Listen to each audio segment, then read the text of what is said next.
ശ്രീ നജീബ് കാന്തപുരം.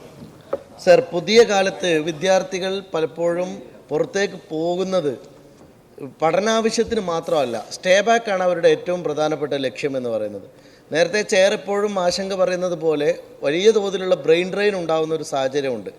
അപ്പോൾ സ്വാഭാവികമായിട്ടും പഠിക്കാൻ പോകുന്ന കുട്ടികൾ ഒരു ഭാഗത്ത് അത് വളരെ നോമിനലാണ്.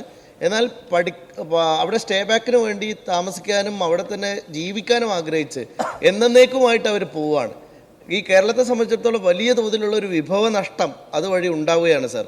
പക്ഷേ ഇത്തരമൊരു യാത്രയ്ക്ക് വേണ്ടി കുട്ടികളെ പ്രേരിപ്പിക്കുന്നത് അവിടെയുള്ള തൊഴിൽ സാധ്യതകൾ മാത്രമാണ്. തൊഴിലെടുക്കാൻ വേണ്ടിയാണ് പോകുന്നത്. അങ്ങനെ പോകുമ്പോഴാണ് പലപ്പോഴും വലിയ തോതിൽ കുട്ടികൾ കബളിപ്പിക്കപ്പെടുന്നത്. നമ്മുടെ നാട്ടിൽ ഏതെങ്കിലും തരത്തിൽ ഈ കുട്ടികളുടെ യാത്രയുമായി ബന്ധപ്പെട്ട് ലൈസൻസിങ് സംവിധാനം, ഈ ഏജൻസികൾക്ക് ഏതെങ്കിലും തരത്തിലുള്ള ലൈസൻസിങ് സംവിധാനം ഉണ്ടോ? ഇപ്പോൾ പ്രവർത്തിക്കുന്ന ഏതെങ്കിലും തരത്തിലുള്ള ലൈസൻസ് ഉള്ള സ്ഥാപനങ്ങളാണോ? അങ്ങനെയാണെങ്കിൽ എത്ര സ്ഥാപനങ്ങൾ അങ്ങനെ ലൈസൻസോടെ കേരളത്തിൽ പ്രവർത്തിക്കുന്നുണ്ട്?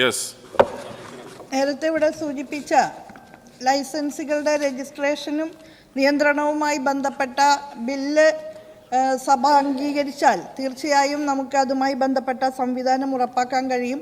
അതിനു വേണ്ടുന്ന എല്ലാ ക്രമീകരണങ്ങളും ഉന്നത വിദ്യാഭ്യാസ വകുപ്പ് ഇതിനകം സ്വീകരിച്ചിട്ടുണ്ട്. തീർച്ചയായും മറ്റ് രാജ്യങ്ങളിലെ ഉയർന്ന ജീവിത നിലവാരം ദൃശ്യമാധ്യമങ്ങളിലൂടെയും സാമൂഹ്യ മാധ്യമങ്ങളിലൂടെയും ഒക്കെ കണ്ട് അതിൻ്റെ പിന്നിലുള്ള വസ്തുനിഷ്ഠ യാഥാർത്ഥ്യങ്ങളെക്കുറിച്ച് കൃത്യമായി തിരിച്ചറിയാതെയാണ് പല വിദ്യാർത്ഥികളും വിദേശത്തേക്ക് മൈഗ്രേറ്റ് ചെയ്യാനായിട്ട് ആഗ്രഹിക്കുന്നത്. അവർ ആ രാജ്യങ്ങളിൽ ചെന്നെത്തുമ്പോൾ അവിടുത്തെ ജീവിത സാഹചര്യങ്ങൾ അവരെ വല്ലാതെ വീർപ്പ് മുട്ടിക്കുകയും കബളിപ്പിക്കപ്പെടുന്നതായിട്ട് അവർ തിരിച്ചറിയുകയും ചെയ്യുന്ന നിരവധി ഉദാഹരണങ്ങൾ നമ്മുടെ മുന്നിലുണ്ട്. അതിൻ്റെ അടിസ്ഥാനത്തിൽ തന്നെ വിദ്യാർത്ഥികൾക്ക് വേണ്ടുന്ന എല്ലാ പിന്തുണാ സംവിധാനങ്ങളും ഈ കാര്യത്തിൽ ഉറപ്പാക്കാനും വ്യാജമായിട്ടുള്ള അവകാശവാദങ്ങൾ ഉന്നയിക്കുന്ന റിക്രൂട്ടിംഗ് ഏജൻസികളെ തീർച്ചയായും നിയന്ത്രിക്കുന്നതിനുമുള്ള നടപടികൾ ഉന്നത വിദ്യാഭ്യാസ വകുപ്പ് ഏറ്റവും പെട്ടെന്ന് കൈക്കൊള്ളുന്നതാണ്. നിയമനിർമ്മാണവുമായി ബന്ധപ്പെട്ട കാര്യങ്ങൾ പുരോഗമിക്കുന്നതോടൊപ്പം തന്നെ വിദ്യാർത്ഥികൾക്ക് രജിസ്റ്റർ ചെയ്യുന്നതിനുള്ള സംവിധാനങ്ങളും തയ്യാറാക്കിക്കൊണ്ടിരിക്കുകയാണ്. നോർക്കയുടെ രജിസ്ട്രേഷൻ നിർബന്ധമാണ് എന്ന് പറയുമ്പോൾ തന്നെ വളരെ കുറച്ച് വിദ്യാർത്ഥികൾ മാത്രമാണ് അതിലൂടെ രജിസ്റ്റർ ചെയ്യാൻ തയ്യാറാകുന്നുള്ളൂ എന്നുള്ളതാണ്.